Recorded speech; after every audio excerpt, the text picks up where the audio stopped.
आपण पाहत आहात सत्याची बाजू मांडणारं हक्काचं न्यूज चॅनल M24 तास।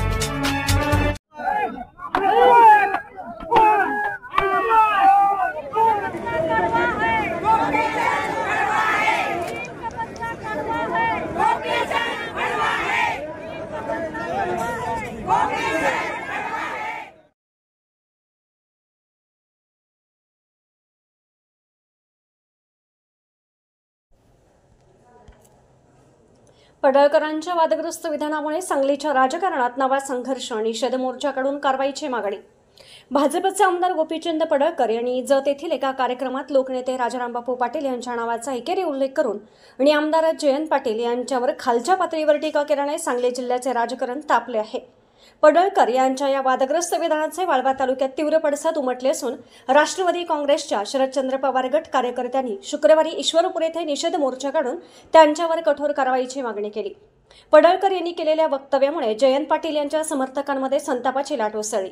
अनेक कार्यकर्त्यांनी तातडीने सोशल मीडियावर आपला संताप व्यक्त करत पडळकर यांच्यावर टीका केली। यानंतर संतप्त कार्यकर्त्यांनी एकत्र येत ईश्वरपूर शहरातील तहसील कार्यालयावर निषेध मोर्चा काढला। यावेळी बोलताना अनेक पदाधिकाऱ्यांनी पडळकर यांच्या विधानाचा तीव्र शब्दात निषेध केला। अशा प्रकारची भाषा राजकीय संस्कृतीला शोभणारी नाही असे मत व्यक्त करत त्यांनी भाजप पक्षाने तातडीने आमदार पडळकर यांच्यावर कारवाई करावी अशी मागणी केली। या मोर्चात पक्षाचे अनेक कार्यकर्ते मोठ्या संख्येने सहभागी झाले होते। पडळकर यांच्या विधानामुळे सांगली जिल्ह्यातील राजकीय तणाव वाढला असून भविष्यात या वादाला आणखी धार येण्याची शक्यता आहे। भूमी ही संतांची भूमी आहे।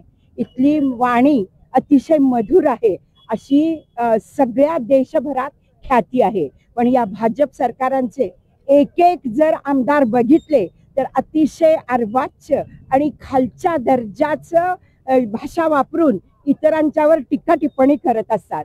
आज हा जो कोणी आमदार आहे जो निवडून आलेला आहे जत तालुक्यामधून या आमदाराची नाव घ्यायची सुद्धा लायकी नाही आणि यानं लोकनेते राजारामबापू पाटील यांच्या नावातला र सुद्धा उच्चारायची त्याची लायकी नाहीये।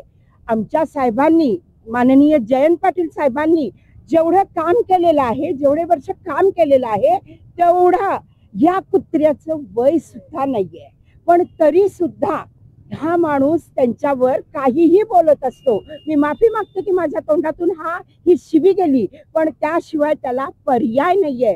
पण तरी सुद्धा मला एवढं सांगावंसं वाटतंय की या महाराष्ट्राचे मुख्यमंत्री माननीय देवेंद्र फडणवीस साहेब आमच्या साहेबांची ही ताकीद आहे आम्हाला की चांगलंच बोलायचं म्हणून, नाहीतर त्याचं फडणवीस न करता मी नक्कीच फसवणीस म्हणून केलं असतं।